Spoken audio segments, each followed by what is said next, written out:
enseguida nos acompaña un invitado muy especial. Dios lo llamó como profeta de las naciones. Su nombre es Uber Quiñones.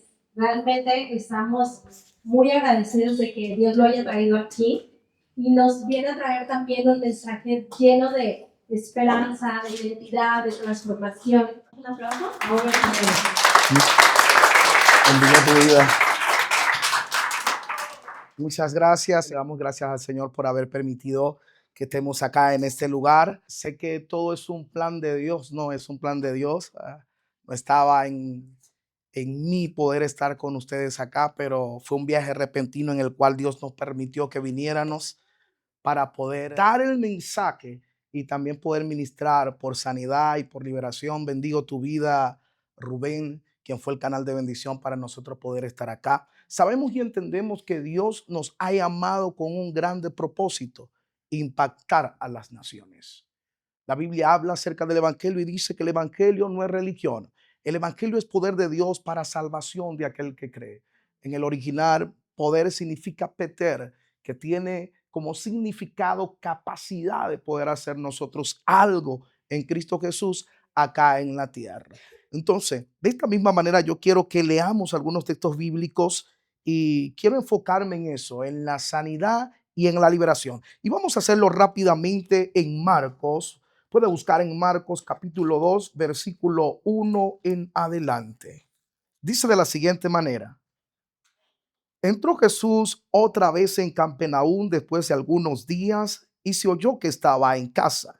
Inmediatamente se juntaron muchos, de manera que ya no cabían ni aún a la puerta, y le predicaba la palabra.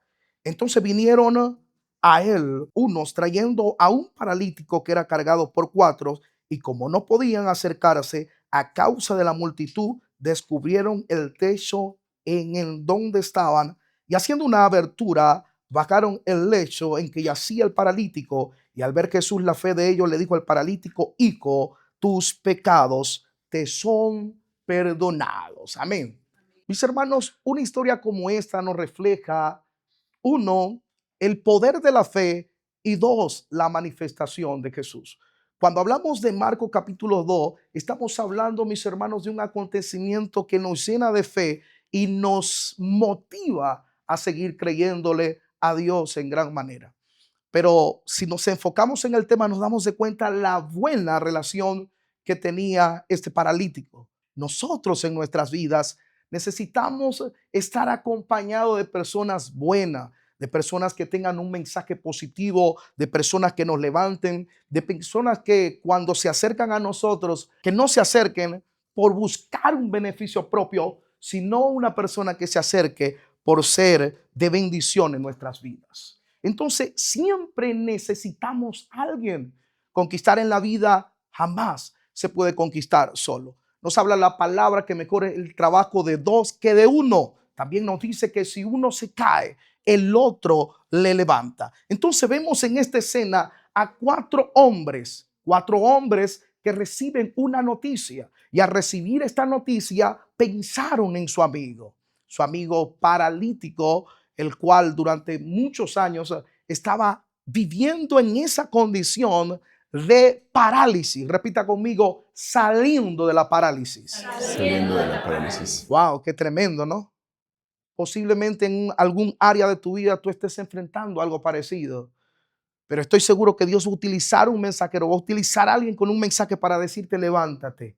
Yo tengo un lugar a donde te voy a llevar para que salgas del problema o para que salgas del caos. Pero esto acontece cuando nosotros tenemos a nuestro lado personas buenas. Las personas buenas que aman a Dios siempre van a tener una revelación. Siempre. Cuando usted está con personas que están encendidas en el espíritu, con personas que aman la presencia de Dios, con personas que aman el consejo de Dios, no son personas que se mueven por casualidad o que se mueven por emoción, son personas que se mueven por dirección. Y estos cuatro amigos representan, mis hermanos, hombres que se mueven por la dirección de Dios y deciden sacar de la parálisis a su amigo. Ahora, hay algo muy importante que quiero que sepa usted. Cada vez que usted aporta algo para alguien, automáticamente lo está haciendo para el reino. Y le voy a decir algo: el reino sí paga bien. Entonces no deje de extenderle la mano al que necesita, de orar por el enfermo, de ayudar al que está necesitado, porque Dios está tomando en cuenta esto que usted está haciendo. La Biblia dice que ellos lo sacaron del lugar y lo llevaron hacia dónde? Lo llevaron a Jesús. Repita conmigo, saliendo de la parálisis. Saliendo de la Para parálisis. salir de la parálisis tenemos que aprender a superar los problemas en fe. Wow. Repita conmigo, superarlos en fe. Cuando hablamos del paralítico, los 4 amigos, ellos se encontraron con un grande desafío. El grande desafío con que se encontraron era que ellos tenían que superar en fe a una multitud. Wow. ¿Alguien está entendiendo esto? No sé cuántas personas vieron la publicidad, pudieron haber venido muchas personas más. Yo le comentaba a uno de los directores que nosotros lanzamos la publicidad en Paraguay y me envían 300 personas, más o menos la cantidad que se pautó acá, nos envían 300 personas. Y wow, me sorprendí, pero creo que usted está aquí con un propósito bueno, perfecto y agradable, porque el Señor tiene un mensaje para ti, te dice, supéralos en fe. Otros no vinieron, usted vino. Otros no buscaron, usted va a buscar. Otros no han marcado la diferencia, usted va a marcar la diferencia. Muchas personas se quedan con los brazos cruzados cuando tienen los desafíos delante. Tener sanidad y tener liberación es enfrentar desafíos. Tener una vida sana y tener una vida libre es enfrentar desafíos. La Biblia dice que su pelea, mi pelea, no es con carne ni con sangre, con principados y potestades de las tinieblas. Las potestades son los principados de las tinieblas. Los entes espiritual actúan invisiblemente. Pero hay algo que le voy a decir. Cuando usted es un hombre, una mujer de fe, usted también actúa en el ámbito espiritual. La Biblia dice que Dios es espíritu.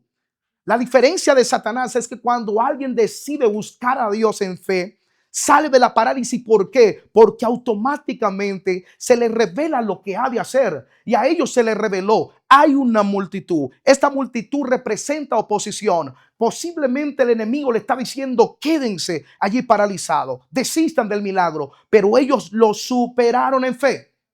Las multitudes que estaban detrás de Jesús eran 5,000 personas en adelante. En cada evento, en cada movimiento que Jesús encabezaba, eran muchas personas que estaban alrededor de Jesús, pero muy pocos impactaban el corazón de Jesús. Y para impactar el corazón de Jesús hay que superarnos en fe. Y el superarte en fe no te va a dejar en el mismo estado que posiblemente estás. Un estado de tristeza, de soledad, de contienda espiritual. Quizás estás buscando superarte en un área de tu vida y todo esto lo vas a lograr con fe, superándote en fe. Ponte que la fe es algo que tiene que ir en crecimiento todos los días de nuestras vidas. Todos los días nuestra fe tiene que ir en crecimiento. Todos los días de nuestra vida. Estuve predicando en un lugar llamado Matamoros y fui a ministrar. Hubieron muchos milagros. El Señor se glorificó, pero algo que me impactó fue el testimonio de aquel pastor.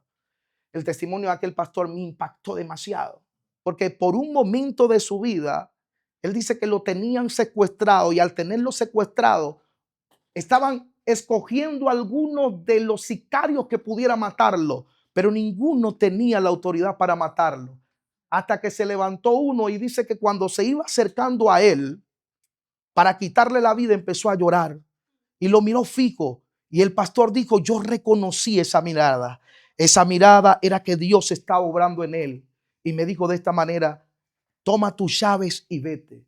Pero el testimonio de él es que él pudo ver cómo mataron a niños, cómo mataron a personas inocentes y la estaban masacrando, descuartizando, pero él tenía la convicción de que Dios lo iba a ayudar. Pero a lo último, mire lo que pasó. A lo último pasó algo que él dice que como que empezó a decirle, Señor, ¿por qué tú permites que me pase esto? Y después que Dios le liberó, le dijo, yo siempre he estado contigo. Siempre he estado contigo. Simplemente que tu fe ha estado siendo probada. Entonces tu fe tiene que ir en ascenso.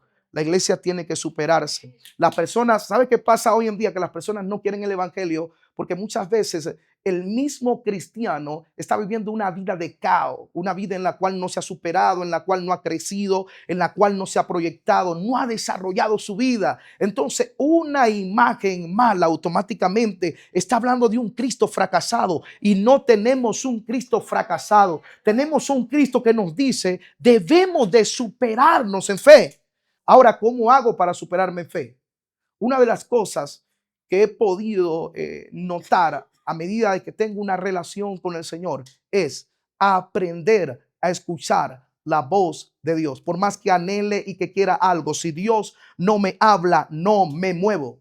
Otra de las cosas que he aprendido, el tiempo que yo paso en la presencia de Dios es un tiempo valioso. Y ese tiempo se tiene que desarrollar de menos a más. ¿Por qué se tiene que desarrollar de menos a más? Porque mientras tú más te expones en la presencia de Dios, mayores serán los milagros, mayor será la gloria, mayor serán las puertas abiertas. Aleluya.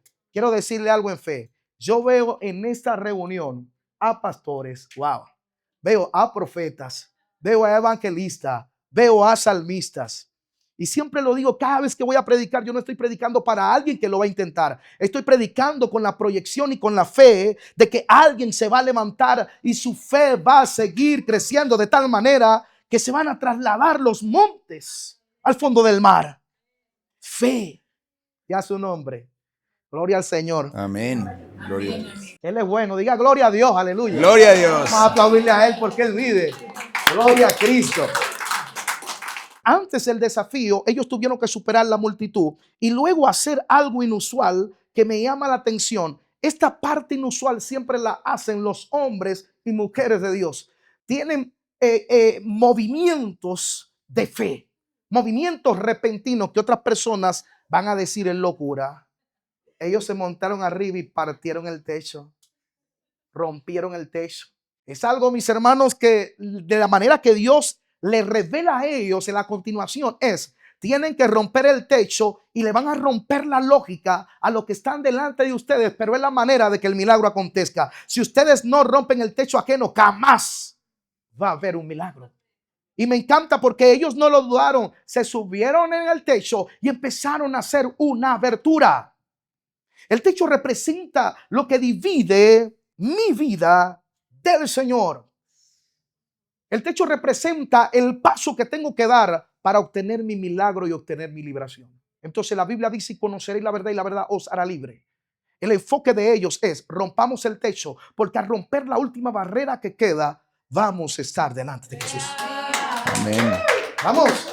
Yo creo que en esta noche hay personas acá que van a salir a romper el techo. El techo que está quizás oponiéndose a que el matrimonio sea sano. El techo que se está oponiendo a que quizás ustedes tengan una vida totalmente comprometida cada día con Dios. Una vida de conquista, una vida de progreso. Todo lo que representa techo se tiene que caer en esa noche. Amén. ¿Cuántos lo creen? Digan amén. Pero debes de romper el techo. No es fácil, pero hay que romper el techo. Una vez que ellos rompen el techo, ellos quedan delante de Jesús. Y estar delante de Jesús no se puede comparar con nada de lo que esté en esta tierra. En mi vida pasada podía manejar muchas cantidades de dinero. Muchas cantidades. Le estoy hablando de que un fin de semana, $100,000. Yo estaba en un mundo ilegal. Estaba haciendo lo incorrecto. Dineros, viajes, mujeres aquí, mujeres allá. Cuando tienes dinero, tienes muchas amistades. Pero cuando el dinero se va, te das de cuenta quién es verdadero. Y así pasé mi vida. Cuando Dios me convirtió, había un tema que predicaba mucho: en busca de la felicidad. A los 5 años de edad, en una pequeña iglesia como de 5 personas, el pastor me dijo: serás predicador y irás por el mundo predicando la palabra. A los 12 años de edad, recibí la mala noticia de que mi padre había infaltado y murió. Desde ese día, mi vida dio un cambio muy radical, de tal manera que estaba vivo, pero estaba a la misma vez como muerto. Empecé a desahogarme en la música, a escribir músicas o letras de hip hop, merenguejao, tecno, y empecé a desarrollar una carrera musical para aquel entonces. A los 14 años de edad necesitaba dinero para patrocinar mi carrera. Estaba viviendo en la parte de Maracaibo, es una zona muy petrolera, conocida porque ese fue el primer estado donde se descubre el petróleo en Venezuela.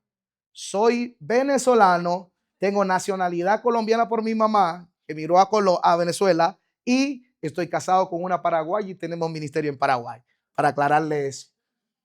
Y estando allí a los 14 años de edad, me doy de cuenta que para poder llegar a la fama necesitaba dinero. Un primo me invita a una fiesta en un hotel muy lujoso y me dice, primo, yo estoy metido en el mundo del comercio de la droga, estoy comercializando droga, ya estoy moviendo 2 kilos semanal. ¿Qué tal si te llevo droga para allá o vienes a buscar droga para acá y empiezas a vender? Y Satanás, la Biblia dice que vino para matar, hurtar y destruir. Pero le voy a decir algo muy certero. Cada uno de ustedes, antes de estar en Cristo Jesús, tuvieron muchas oposiciones. Muchas. El que diga que no es mentira. Bueno, Satanás me quiso destruir. A los 14 años de edad me llevan los primeros 2 kilos de droga. Era un chico muy inteligente, mis estudios, mi gimnasio, las personas con las que estaba rodeadas eran puras personas ricas. Me crié entre alemanes, españoles. Estaba en la zona petrolera y ahí estaban la mayoría de los inmigrantes. Y recuerdo que empecé a venderle droga a mis amigos. Nosotros le llamamos cifrinos. ¿Cómo le dicen acá a una persona? No, el A que se los la da. fresas, fifís. Ya también le dicen de la- fresa. sí. Sí, entonces casi todos eran los fresas. Yo no tenía dinero, pero estaba entre los fresas. Y ya también era fresa. Yo era como el comelón de los fresas. Los demás estaban con cuidado y yo iba para adelante. La que venía, vamos para allá. Y bueno, prendía la fiesta, el del ambiente, ¿no? Entonces me crié entre ellos y empecé a darle mercancía. Primero comencé con marihuana, después empecé a meter la cocaína. La mayoría estudiaban en institutos privados, puros cifrinos. Entonces todos los fines de semana había fiesta y yo era el que surtía de la droga. Y así empecé a, a tener un alcance en discotecas, en bares, y empecé a distribuir de tal manera que ya yo la llevaba a un lugar y se encargaban de distribuirla. Y llegué a tener para aquel entonces más o menos 20 personas trabajando. 15 años, tenía mucho ya. Para aquel entonces, Venezuela estaba en un auge tremendo económico y sigo grabando, sigo grabando. Fue tanto que mis canciones se estaban pegando en mi país y ya de los 19 para 20 años estoy a punto de un contrato disquero, pero había pasado algo en todo lo de la venta de droga. Me mudo a la capital y en la capital sigo con el negocio porque era muy rentable, era mucho dinero, como decirle 40, 50 mil dólares no podía llegar en un fin de semana. Entonces sigo en la capital y al llegar en la capital, en el lugar que me instalo también hay vendedores y se dieron de cuenta que había un maracucho vendiendo droga en ese lugar. Y allí comenzaron los grandes conflictos en mi vida. Porque ya no era tan solo droga, venta de droga, ahora eran mujeres, ahora no tan solo eran mujeres, ahora eran enemigos. En la parte de Venezuela, lo que es a nivel del territorio venezolano, no existen los carteles. Allá no existe eso. Allá existen bandas. ¿Qué es una banda? Si tenemos 10,000 barrios, en 10,000 barrios hay 10,000 bandas, hay 10,000 jefes, entonces nadie manda más que nadie, nadie es más que nadie. Un barrio se rige por un solo gobierno, por un par de delincuentes, pueden ser 30, 40, ellos se encargan de ordenar el barrio, es más como tipo un gobierno, se hace lo ilegal, pero más como un gobierno, no se permite que roben en el lugar y así se levantan mucho las bandas delictivas. Pero cuando se empieza a vender droga y empiezas a tener alcance en otros lugares, entonces ahí vienen los problemas y ya llegaron las guerras de tiro, las guerras de bandas armadas, pero creo que Dios estaba allí. Lo probé todo. No me impresionan las discotecas, no me impresiona ver cualquier cosa porque probé todo, con el dinero probé todo, hasta que caí rendido a los pies de Jesús. Porque aquella promesa que a los 5 años Dios me había hecho era la oración letal que yo tenía. Todos los días de mi vida y más cuando estaban los conflictos duros, le decía, Señor, no permitas que me maten porque tengo que predicar la palabra. Por el otro lado, Por el otro lado, tengo a mi hermano que es pastor y mi hermano estaba pastoreando 3 meses en Aruba y Dios le dijo, quiero que estos 3 meses que tú vas a estar en Aruba, quiero que ayunes por tu hermano. Por eso es que le digo, mis hermanos, cuán importante es cuando estamos rodeados de personas buenas. Tal vez tu mamá oró, tal vez tu papá oró, tal vez tu primo, tu prima oró por ti y hoy el resultado es que tú estás en él. Y recuerdo que para aquel entonces él había ayunado casi 3 meses. Me llama una madrugada. Yo estaba pinteado para ir al garete, para ir a la fiesta y me dice, Uber, Dios me mostró cómo te masacraban. Y el único que sabía, mira, escuché eso, el único que sabía de mi familia que yo estaba de tal manera era mi hermano, porque Dios se lo había revelado. Me dijo, Uber, ten cuidado esta noche. Vi cómo te masacraba. Si hay un problema en el camino, clama la sangre de Cristo. Esa noche a las 5 de la mañana iba saliendo de una fiesta con un amigo, un par de amigos, pero yo iba adelante con mi amigo para montarnos en el carro y nos salieron 2 pistoleros con peines de 32 balas, peines reforzados y nos lanzaron casi 70 tiros a 5 metros. Lo único que me acordé es lo que me dijo mi hermano, clamé la sangre de Cristo tiene poder y Dios en ese momento me dio la salida. Mire, mira lo que yo vi que las balas venían enredadas así cerca, pero se dividían. Y yo cerré los ojos y dije, la sangre de Cristo tiene poder. En ese momento cuando abrí los ojos siguieron pasando algunas balas y listo, desapareció todo. Yo salí corriendo, yo pensé que me habían dado, salí corriendo para abajo y me reviso y nada. Y me acordé lo que mi hermano me dijo. La sangre de Cristo tiene poder y te va a librar en el momento malo. Pero sin embargo, hice una promesa, Dios me está dando libramiento. Hice una promesa de servirle al Señor. A los 3 meses se me pasó el susto, hermano. Y volví a la fiesta. Sí, a los 6 meses. Mire, pasa algo en Venezuela, pasa algo. Vemos muchas noticias, pero el vivir allá es totalmente una sociedad totalmente distinta. Es como que si la persona no está en Cristo va a vivir bajo una alegría ficticia porque todos quieren fiesta, todos quieren rumba, todos quieren calle. Así como está la crisis, usted se mete en TikTok y ve 1000 personas bailando salsa. Y sí, mis hermanos, es un país que llegaban muchas personas de Colombia, peruanos y terminaban en la delincuencia, en la mafia, porque era como algo muy, muy llamativo. Y recuerdo que seguí viviendo así, allí me toca la depresión. Y cuando me toca la depresión fueron los momentos más difíciles de mi vida. Casi todas mis amistades y yo tenía mi casa de 2, 3 pisos, tomamos en balcones, no tomamos abajo, nos subimos arriba y empezamos a tomar. Pero cuando la depresión me visitó, había un mensajero del enemigo que me decía, quítate la vida, no vale la pena que sigas viviendo. Nadie te quiere, nadie te ama, hermano. El lunes me acostaba con una, el martes me acostaba con otro. Así llegaba yo hasta el fin de semana. Y el diablo todavía me decía, nadie te quiere, solamente te utilizan por el dinero, por el nombre que tienes en la calle, por la música. La depresión terrible. Por eso es que yo entiendo que hay muchas personas que se quitan la vida, que lo tienen todo pero no tienen nada, porque necesitan ser sanos y ser libres. Él dijo, y conoceréis la verdad, y la verdad os hará libre. Entonces, esto se necesita.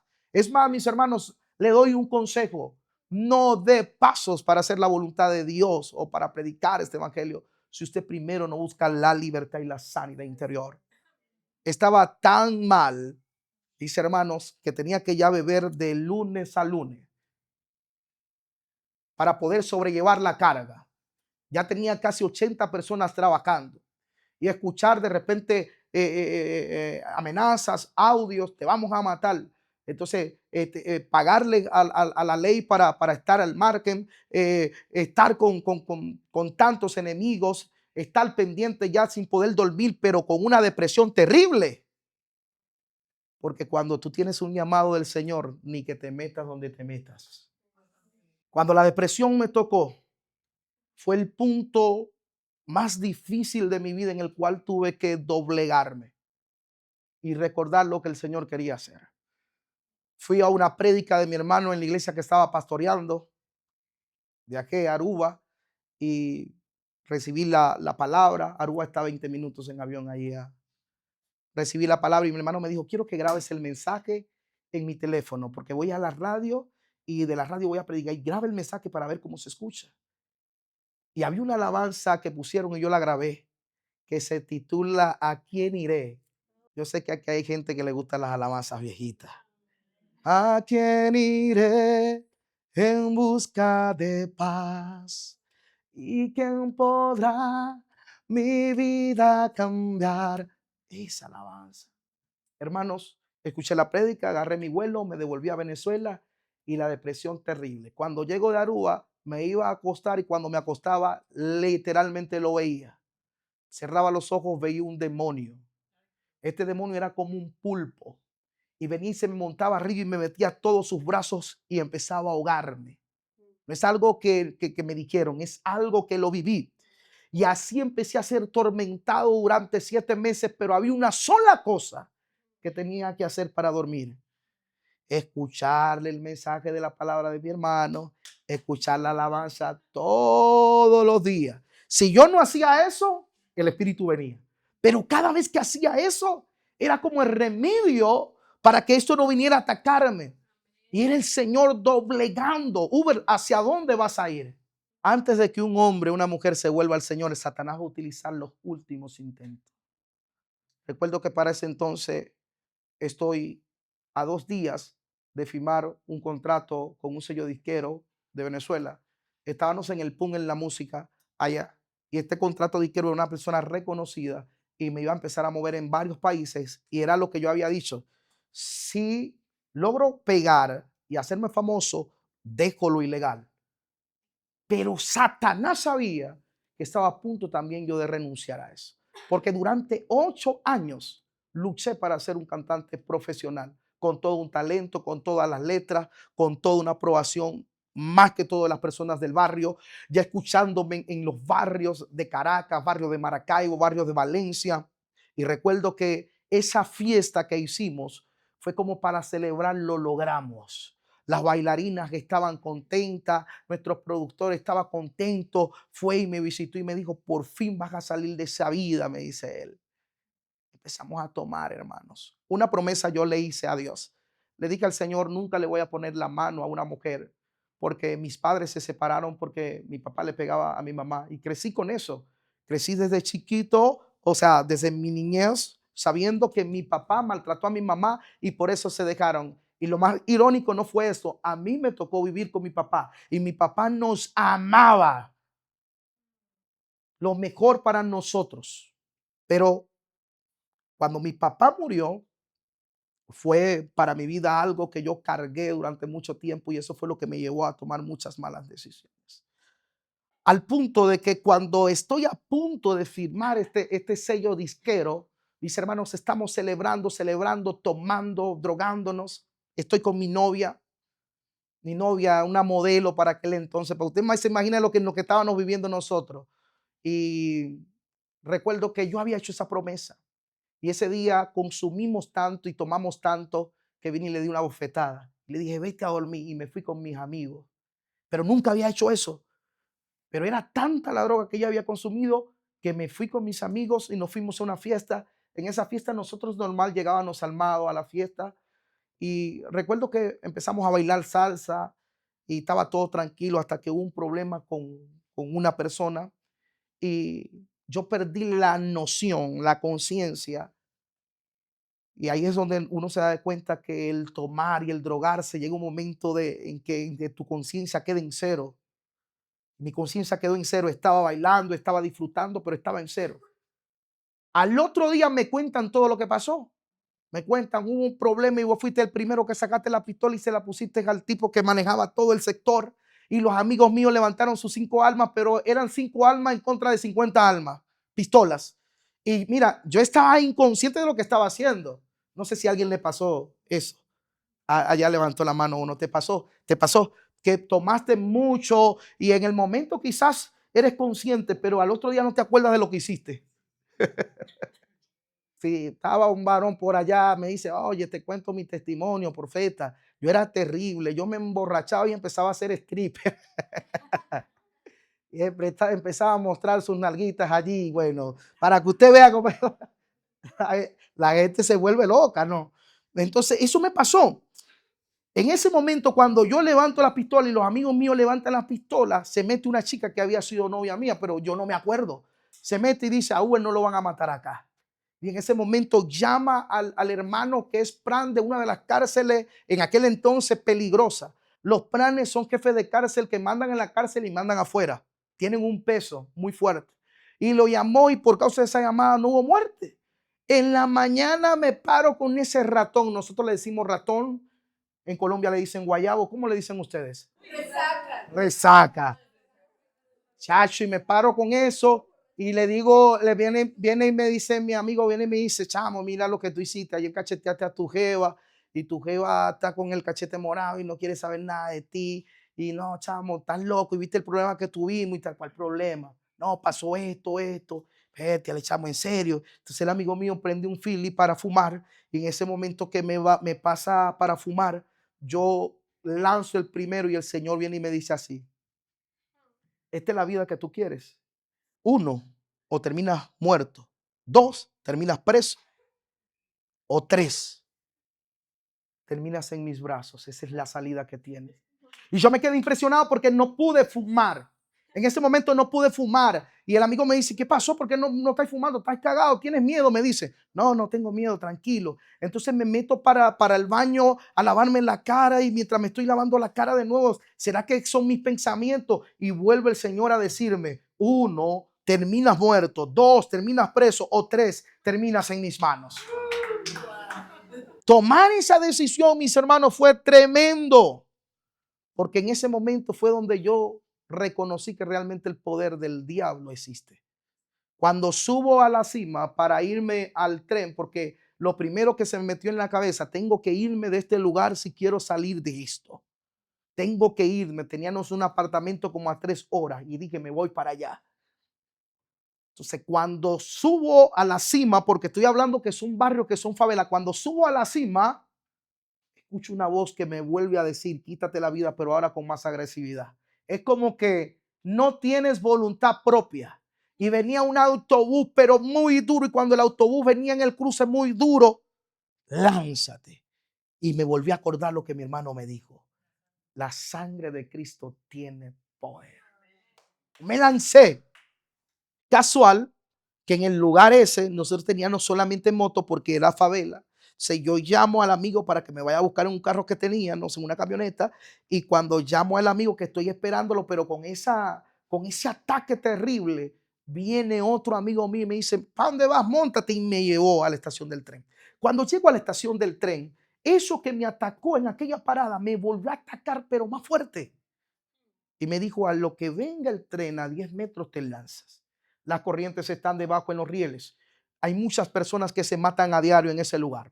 Son noticias, mis hermanos. Las personas están deprimidas y se lanzan y allí mueren. Algunas salen paralíticas con los pies reventados. La corriente le explota los pies. Y recuerdo que cuando venía a 10 metros dije, se acabó esto. Porque lo que venía era como que algo que tenía más autoridad que mi propia voluntad. Y cuando me fui a lanzar, escucho la voz de Dios que me dijo, Uber, llegó el momento que te levantes para que prediques mi palabra. 16 años y medio tengo predicando este evangelio. Wow. Pero lo que quiero decirle con todo eso era que yo necesitaba, 1, ser sano, y otro, necesitaba ser liberado. Pero la cultura del reino, estar en el reino, nos enseña a nosotros a cambiar nuestro lenguaje. Y una de las cosas que el Señor quiere hacer con su cultura, con su promesa, es que nosotros cambiemos la manera en que nos hablamos a sí mismos. A los 12 años comenzó mi tormento simplemente porque mi padre murió y yo cuestionaba a Dios. Yo me arrodillé ese día y le dije, Dios, si tú existes, salva a mi padre. Pero mi padre murió. Y desde allí fue donde comenzó todo. Mis hermanos, cuando nosotros vamos a la palabra, nos damos de cuenta de lo que hizo esta viuda. La viuda hizo algo, mis hermanos, que marcó la diferencia. Aquella viuda, mis hermanos, marcó la diferencia porque entregó lo mejor que tenía, su mejor ofrenda. Pero también nos damos de cuenta que hubo otra mujer que marcó la diferencia. Mis hermanos, nos damos de cuenta que esta mujer era la mujer del flujo de sangre.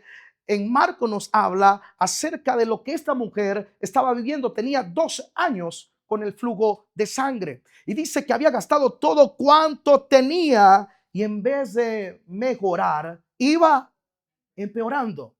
Pero la manera de ella hablarse a sí mismo era una manera errónea.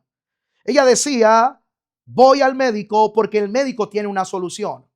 Y muchas veces decimos, voy al alcohol, voy a la fiesta, voy al consejo del amigo, al consejo de la amiga, pero muchas veces no nos enfocamos de ir a Jesús. Y la cultura del reino, cuando viene sobre nuestras vidas, empezamos a cambiar la manera de hablarnos. Ella se habló dentro de sí y dijo, si tan solo tocar el borde del manto, seré salva. Ella no pidió sanidad acá, ella pidió salvación.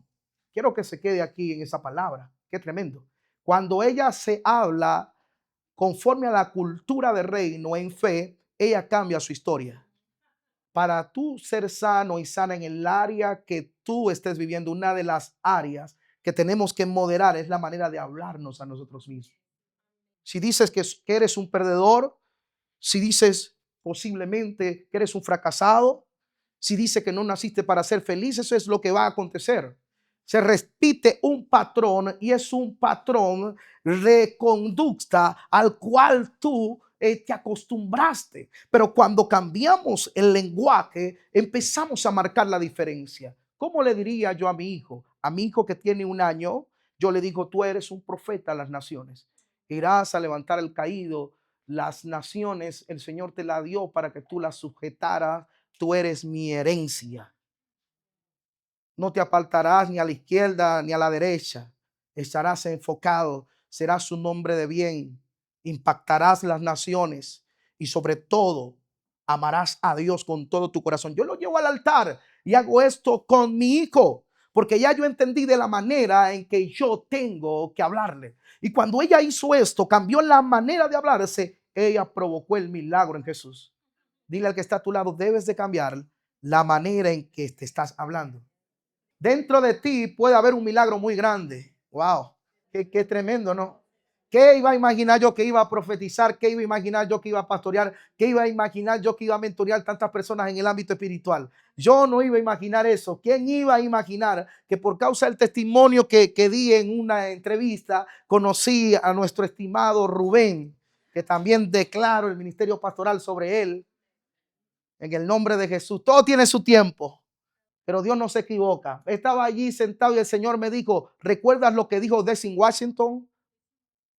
Pastorea mis ovejas. Él dijo en una entrevista que Dios le dijo, pastorea mis ovejas. Y miré así. Y el Señor me lo mostró a él enseñando. Wow. Su nombre. Diga gracias, Señor. Porque la cultura del reino me lleva a crear.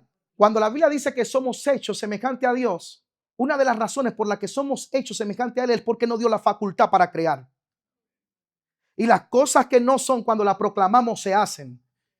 La Biblia dice que no, lo que no era se convirtió de Él, porque Él lo declaró por la palabra. 6 días para construir. Wow. Aleluya. Yo sé que aquí en esta noche hay personas que van a construir grandes cosas. Porque van a empezar a cambiar la manera en que están hablando para sus hijos, en que están hablando para su matrimonio, en que están hablando para su finanza, para su negocio. Van a cambiar la manera. Y así como esta mujer del flujo de sangre cambió la manera de hablar, se impactó el corazón de Jesús y fue sana. Así ustedes van a recibir de Jesús. Lo que me impresiona no fue que esa mujer hizo lo mismo que en Marcos 2. La Biblia dice que la multitud apretaba a Jesús y ella pasó la multitud y tocó el borde. Pero lo que me impresiona no es esto. Lo que me impresiona es que el poder de Jesús se activó así solo por causa de la fe de aquella mujer. Si usted va más profundo, usted se da de cuenta que en Jesús nunca hubo la disposición de sanarla. Ella no estaba en la mente de Jesús. Ella no estaba ni siquiera en el propósito de Jesús. Ella se metió en el propósito de Jesús. Y yo declaro que aquí hay personas que se van a meter en el propósito de Jesús. Pero usted me dirá, pero es que Jesús lo sabe todo. Pero le estoy hablando de esta escritura, no vaya a malinterpretar. La mujer dijo, si tan solo tocar el borde del manto, seré salva. Ella tomó algo de Jesús antes de tocarlo. Y aun cuando toca a Jesús pasa algo. Jesús dijo, alguien me ha tocado. Le digo, alguien me ha tocado. Entonces, la multitud lo apretaban. Y le dicen los discípulos, Señor, la multitud te está apretando. Y tú dices que alguien, no.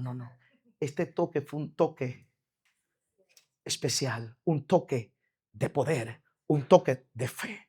Este toque fue diferente porque ese toque arrancó de mí algo. De mí salió poder.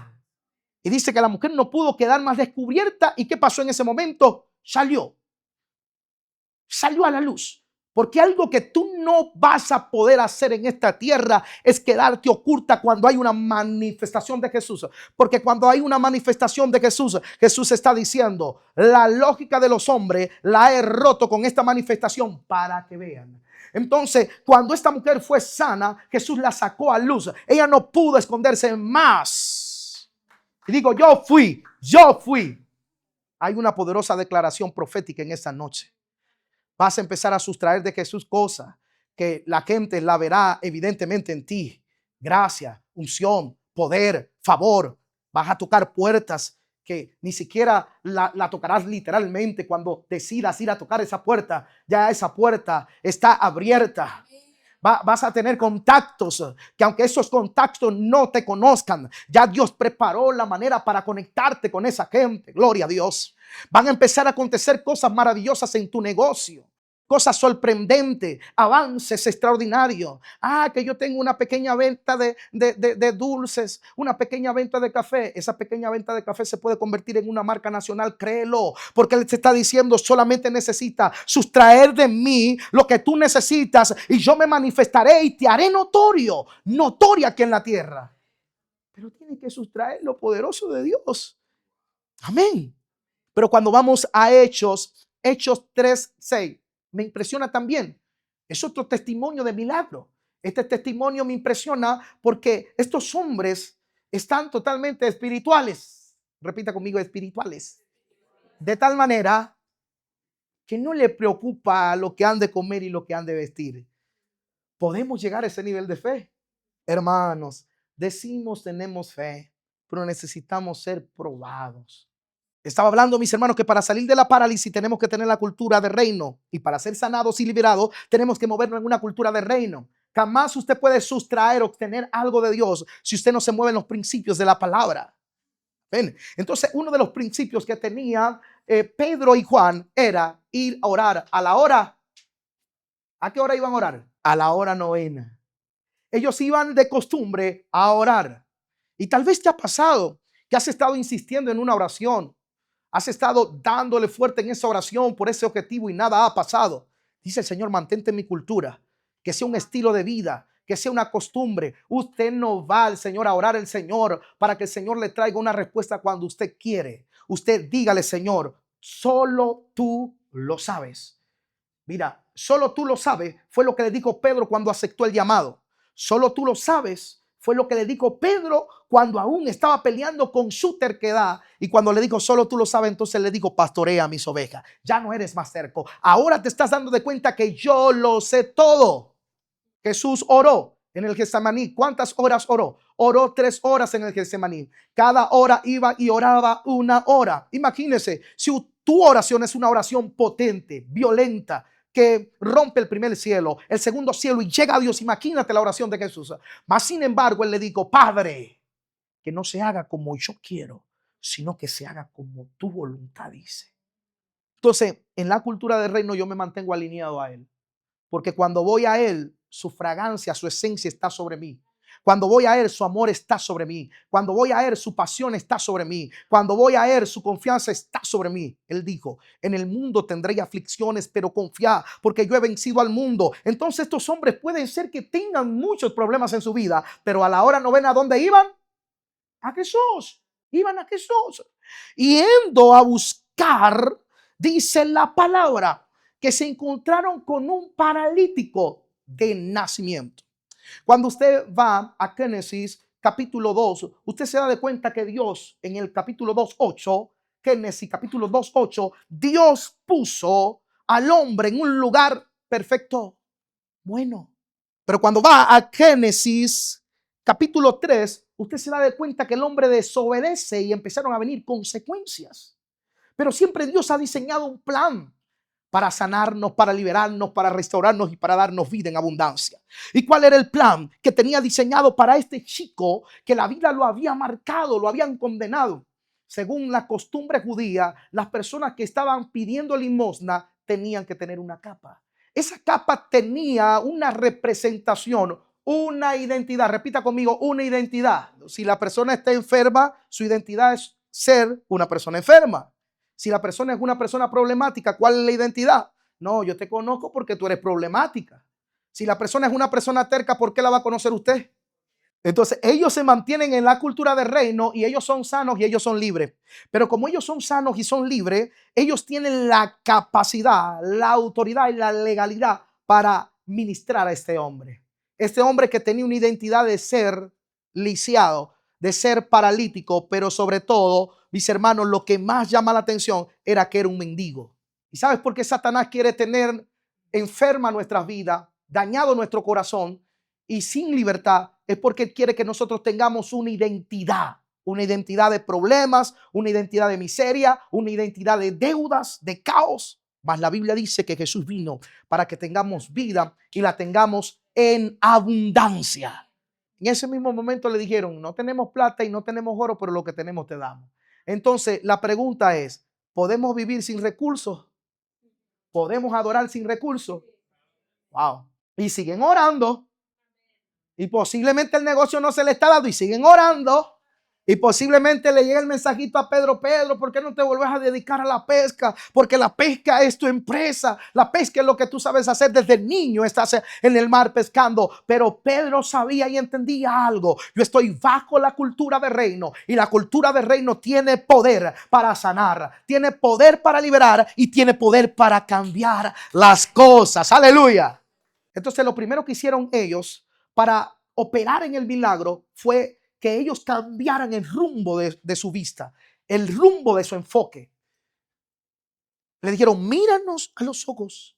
Y el hombre estuvo mirándole, extendió la mano y esperaba recibir algo. Y le dijeron de esta manera: no tengo plata y no tengo oro, pero lo que tengo te doy. Wow. Imagínense que usted hoy representa ser Pedro y representa ser Juan. Y hay alguien esperando por ti, esperando que le extienda la mano, esperando que le des a Jesús. Porque van a los médicos y no pueden ser sanos. Porque van a los gnósticos, van a los brujos y no pueden ser liberados.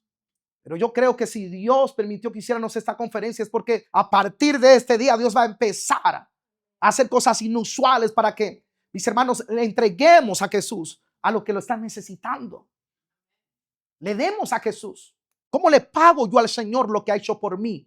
Le pago, mis hermanos, viviendo para Él en obediencia, pero también yendo por las almas perdidas. Él dijo, y haced discípulos a todas las naciones. No te dijo que te limitaras, te dio una orden. La última orden que Jesús le da a sus 12 discípulos, a sus 11 discípulos es, y haced discípulos a todas las naciones. Ahora vemos a estos hombres que le cambian el enfoque y le dicen, míranos. Y le dicen, no tenemos oro y no tenemos plata, pero lo que tenemos te damos. Le están diciendo, quita tu mirada del dinero, quita tu mirada de lo literal, quita tu mirada principalmente de los anhelos que tú tengas económicamente acá en esta tierra. Le están diciendo, el por qué tú nunca fuiste sano fue porque siempre miraste una limosna. Y todo lo que podemos nosotros lograr separado de Jesús se convierte en una limosna. Porque puede ser cantidad de dinero, pero muchas personas lo tienen y no pueden dormir. No son felices. No tienen paz. Entonces, el misterio es, nosotros necesitamos tener a Jesús. Porque si tenemos a Jesús, tenemos todo. Y le extendió la mano y le dijo, en el nombre de Jesús, levántate y anda. Toda la vida estuvo fuera del templo hasta que llegaron 2 hombres arrebatados en fe y le dijeron, tu destino no es estar fuera, tu destino es estar dentro. Entonces el poder de Dios se ve cuando se manifiesta. Cuando el cojo es sanado, ahí se ve el poder de Dios. Cuando la familia es restaurada, ahí se ve el poder de Dios. Cuando somos transformados de adicciones, de vicios y somos sacados, ahí se ve el poder de Dios. Entonces, de este Señor vine a hablarte. Alguien que quiere sanar y que quiere liberar. Una de las cosas que me llama la atención en la vida de Elías, para cerrar, porque quiero ministrar. ¿Tenemos tiempo de ministrar? Hay tiempo. La hermana está allá que ya quiere saltar, correr, brincar, hablar en lengua, profetizar. Hermanos, Elías tenía un pequeño problema.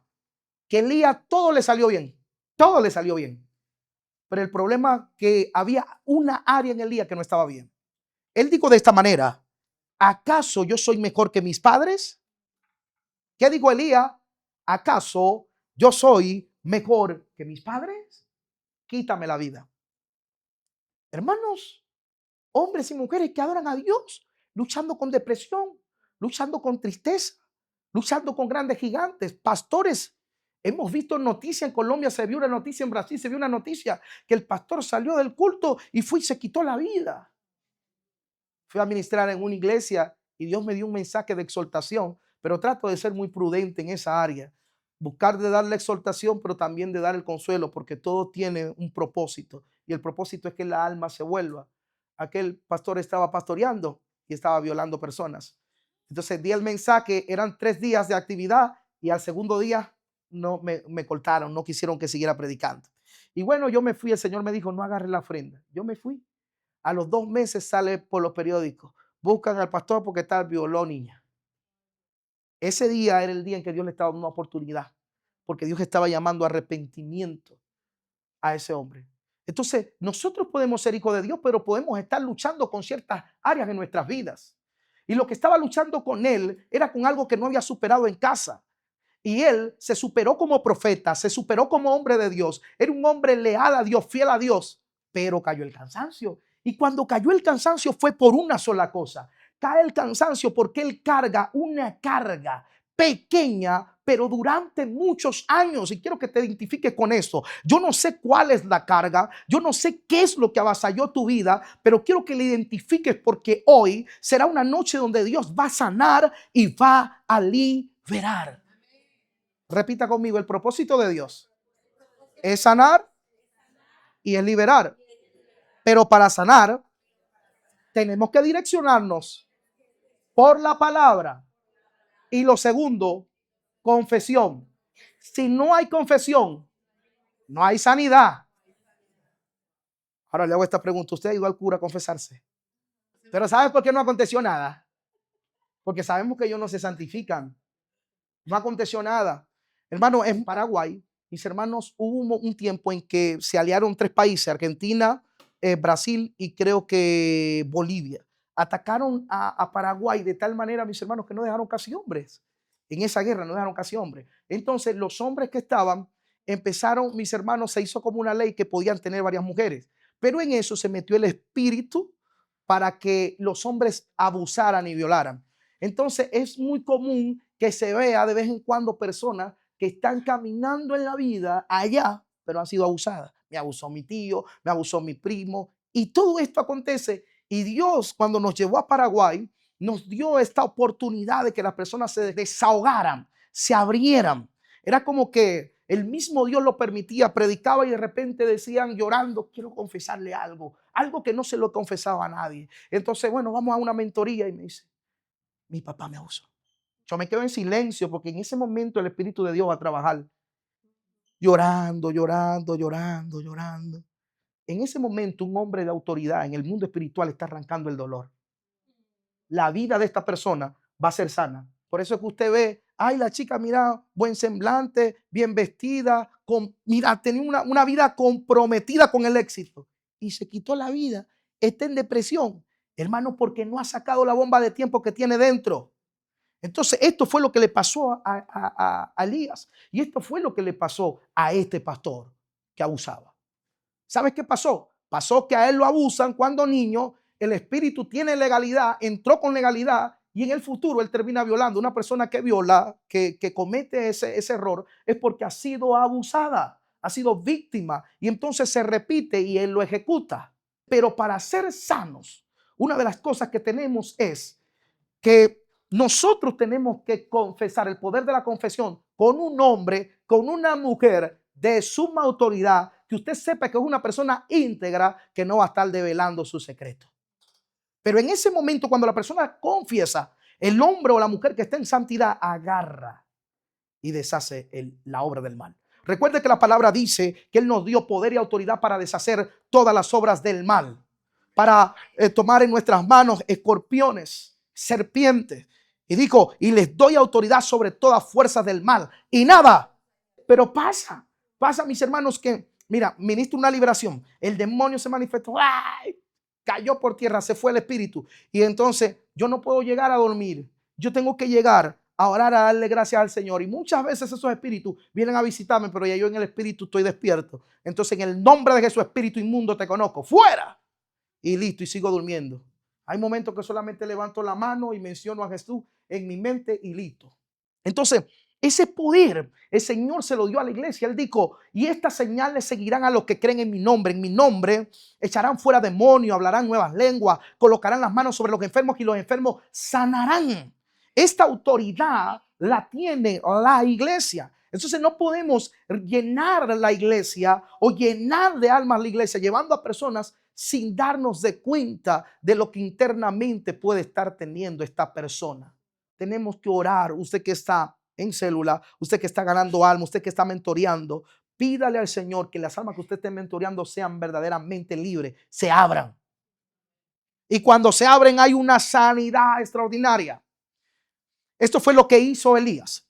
Elías lo primero que hizo fue confesar, ¿acaso yo soy mejor que mis padres? Era su debilidad, el superar a sus padres. Luego, cuando se mete en la cueva, Dios lo llama y él viene con el pretexto de decirle a Dios, lo que pasa es que yo soy el único profeta que he quedado y me buscan para matarme, Ahora, ¿cuál era el otro problema de Elías? Era que Elías, aunque tenía poder, tenía unción y era un hombre de Dios, se creía que era el único. Y el propósito de Dios es que matar a Elías o sanarlo o transformarlo. Era transformarlo. Es por eso que se manifestó de diferentes maneras para que él entendiera que el poder había llegado. Y le dijo, no, escúchame bien. Tengo aún 7,000. No te creas. Bájate de esa nube. Y lo segundo que le dijo, y ya también tengo un profeta en tu lugar. Esto es muy personal, hermano. Si usted tiene un llamado en Dios, no pelee con Dios. Agarre el llamado. Es mejor que usted agarre el llamado. Porque está otro, mi hermano, que quizás no sabe leer, que no sabe predicar, que puede estar en una cárcel. Y Dios dice, saco a ese de la cárcel y lo pongo en tu lugar. Entonces, él toma la dirección. El ángel llega, lo alimenta y le dice, levántate, come y bebe, porque largo camino te resta. Fíjese que versículos antes dice que caminó un día. Eso fue las fuerzas de él. Pero cuando comió y bebió, caminó 40 días hasta llegar a una cueva. Y ahí fue donde Dios sanó a Elías. En esa cueva. Pero esa cueva tenía una representación. Tenía representación, lugar de comunión. ¿Por qué Dios quiere sanarnos? Porque Él no quiere que tú dobles tus rodillas y estés luchando con el pensamiento que te hirió, con la marca que está en tu vida. ¿Sabes por qué cada vez que vamos a orar el Señor nos recuerda qué es lo que hay en nuestro corazón y trae a luz pensamientos, resentimientos, rencor, momentos difíciles? Tal vez te ha pasado que te has arrodillado y de repente sientes como una rabia y de repente recuerdas lo que te hicieron. Ese es el momento en que Él dice, tengo que sanar tu corazón. No puedes caminar así. Repita conmigo, la enfermedad del paralítico era su pecado. El Señor le dijo, tus pecados te son. Atacó el pecado, atacó la raíz, arrancó el pecado y luego le dijo, levántate. Y los otros venían y decían, cavilaban en sus corazones diciendo, ¿quién se cree este para perdonar pecado? Porque el enfoque del Señor era sanarlo para luego hacer el milagro. Hermano, nos estancamos porque en ocasiones hay cosas que Dios tiene que sanar, hay cadenas que Dios tiene que romper y cuando la rompe usted sale de la parálisis. Y cuando Él la rompe, en vez de estar fuera del templo, estamos dentro del templo. Wow. No, bueno, yo voy a la iglesia, solamente adoro allí y listo. Voy a mi trabajo, voy a los cultos los días viernes y tal, voy los días domingos y vuelvo a mi vida cotidiana. No, el Señor te está diciendo, no es así. Hay algo más para hacer.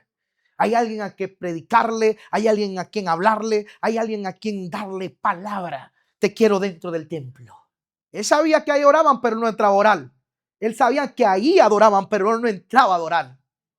¿Y qué hizo el Señor? Cuando lo sanó, se rompieron las cadenas. Ya no está afuera, ahora está adentro. Está danzando, está profetizando, está predicando, está tomando el llamado en serio. Eso es lo que Dios quiere hacer. Le está diciendo a Elías, Elías, te fortalezco para que tomes en serio tu llamado.